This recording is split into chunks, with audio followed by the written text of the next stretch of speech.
યાત્રાધામ અંબાજીમાં 1200 કરોડના ખર્ચે શક્તિ કોરિડોર પ્રોજેક્ટ અંતર્ગત દબાણ હટાવવાની કામગીરી કરવામાં આવી હતી। રબારીવાસમાં છેલ્લા 8-10 દિવસથી 89 જેટલા અસરગ્રસ્તો ખુલ્લા રહેવા મજબૂર બન્યા છે। આ મામલે આજે કોંગ્રેસના નેતાઓએ મુલાકાત લીધી હતી। આ મામલે પોલીસ અને ધારાસભ્ય વચ્ચે બોલાચાલીમાં ધારાસભ્ય કાંતિભાઈ ખરાડીએ ઉશ્કેરાટમાં આવીને જાહેર કર્યું કે જો અસરગ્રસ્તોને યોગ્ય વ્યવસ્થા નહીં મળે તો કોઈપણ મંત્રીને અંબાજીમાં પ્રવેશવા દેવામાં નહીં આવે। અંબાજીમાં રબારીવાસમાં છેલ્લા કેટલાક દિવસથી અસરગ્રસ્તો બહાર ખુલ્લામાં રહે છે। આ મામલે કોંગ્રેસના નેતાઓ સાંસદ ગેનીબેન ઠાકોર, ધારાસભ્ય જિગ્નેશ મેવાણી, કાંતિભાઈ ખરાડી અને લાલજીભાઈ દેસાઈ સહિતના નેતાઓ અસરગ્રસ્તોની સ્થિતિઓનો તાગ મેળવ્યો હતો।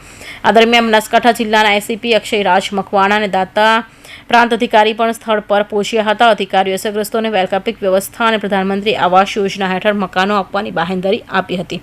આગામી 9 થી 11 ફેબ્રુઆરી દરમિયાન અંબાજી ખાતે યોજનાર શ્રી 51 શક્તિપીઠ પરિક્રમા મહોત્સવ 2025 માટે વહીવટીતંત્ર સજ્જ બન્યું છે। ત્યારે મુખ્યમંત્રી આવવાના હોઈને આજે સીએમ ભૂપેન્દ્ર પટેલને આવેદનપત્ર આપવામાં હતા। કાંતિ ખરાડી, જેને લઈ ધારાસભ્ય કાંતિ ખરાડીને ચેત કરાતા વિડીયો વાયરલ કર્યો છે। જાણે ગૃહમંત્રીઓએ તે વર્તન કર્યું, સ્થાનિક ધારાસભ્ય તરીકે એમના ઉપર અપમાન કર્યું હતું।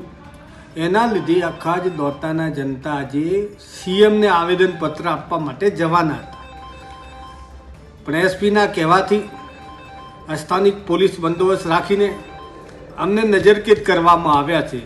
પણ હું જ્યાં સુધી માનું ત્યાં સુધી અમને કેટલા દિવસ સુધી ક્યાં સુધી આ લોકો નજરકેદ રાખશે? આજે નહીં તો કાલે પણ અમે ત્યાં જે અમે કરતા હોય કર્યા જશું। એનું કારણ છે લોકશાહીનું ખૂન કદી કરી શકતા નથી, પણ આ તાનાશાહીના ભાજપના સરકારની અંદર ગુજરાતના સીએમ આવતા ત્યારે ઉપરથી સીએમ તો અમે બોલાવતા હોય કે ભાઈ સ્થાનિક ધારાસભ્યને બોલાવવા જોઈએ। નિયમ અનુસાર એ લોકોએ કાર્ડ મોકલી આપ્યું છે, પણ બનાસકાંઠાના એસપીના ઈશારે આજનું કાવતરું કરવામાં આવ્યું। આ વાતચીત દરમિયાન ધારાસભ્ય કાંતિભાઈ ખરાડીએ ઉશ્કેરાટમાં આવીને જાહેર કર્યું કે જો અસરગ્રસ્તોને યોગ્ય વ્યવસ્થા નહીં મળે તો કોઈપણ મંત્રીને યાત્રાધામ અંબાજીમાં પ્રવેશવા દેવામાં નહીં આવે।